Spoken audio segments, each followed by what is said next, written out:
আমরা অনেক দিন ধরে যাতে খুবই একটা ইনক্লুসিভ বাংলাদেশের ইতিহাস, ঐতিহ্য, দর্শন এগুলোকে ফোকাস করে যাতে একটা পড়াশোনা দাঁড় করানো যায়, তা আমরা বেশ সময় দিয়ে এটা দাঁড় করানোর চেষ্টা করেছি। অবাক হয়ে দেখলাম যে জুলাই কেন্দ্রিক বইয়ের যখন লিস্ট করছি, যে আমরা চাচ্ছি আমাদের কালচারাল সেন্টারে এক ছাদের নিচে জুলাই কেন্দ্রিক সব পাবলিকেশন থাকবে, মানুষ আসলে যেন সব একসাথে পায়। ইন্টারন্যাশনাল একাডেমিয়া তো দূরের কথা ভাই, বাংলাদেশের মোটামুটি যে একাডেমিয়া, এই একাডেমিয়ার মানেও উত্তীর্ণ হয়েছে এরকম 3টে পাবলিকেশন নামও আপনি নাম বলতে পারবেন না। 1 বছর পাড়াই গেছে, আমরা জুলাইয়ের জন্য জীবন দিয়ে দিতেছি।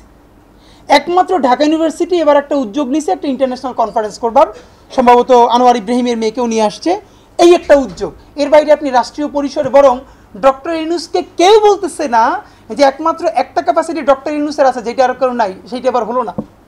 উনি এখানে 1 সপ্তাহব্যাপী একটা July conference, international July conference করতে পারতেন।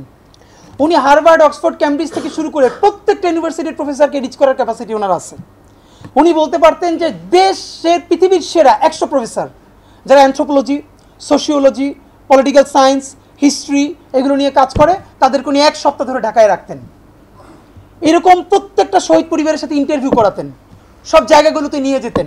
যাওয়ার সময় বলতেন যে আমরা বাংলাদেশ থেকে 100 কোটি টাকার বা 500 কোটি টাকার একটা ফান্ড দিব অথবা জুলাই স্কলারশিপ দিব, যে এই উপরে হার্ভার্ডে, অক্সফোর্ডে, ক্যামব্রিজে এর উপরে পড়াশোনা হোক, থিসিস হোক, পিএইচডি হোক। তা আপনি ভাবেন আজ থেকে 2 বছর, 3 বছর, 4 বছর পরে যদি দেশের 10টা ইউনিভার্সিটির একটা করে পিএইচডি শুধু জুলাই আপরাইজিং নিয়ে হইতো, 50 বছর পরে ইন্ডিয়া এর বিপরীতে আর কোনো ন্যারেটিভ দাঁড় করাইতে পারতো না, আওয়ামী লীগ পারতো না। কিন্তু আমাদের সব মিলিয়ে যেই ন্যারেটিভ, সেটার সর্বোচ্চ পর্যায়ে আমার দেশ। এর মানে আমার দেশের নিজের ক্যাপাসিটি তো প্রথম আলোর 10 ভাগের 1 ভাগ নাই। তার এখন পর্যন্ত নিজের একটা প্রেস নাই, ভাঙ্গা প্রেসে চালায়। আমাদের হিসাবটা হলে আমরা সব অন্যের উপরে দায় দিয়ে দিব। কিছু দেয় মাহমুদুর রহমান কেন করে না, আমার দেশ কেন করে না, আর 2-4 জনের নাম বলে ভাই আমি কি করি।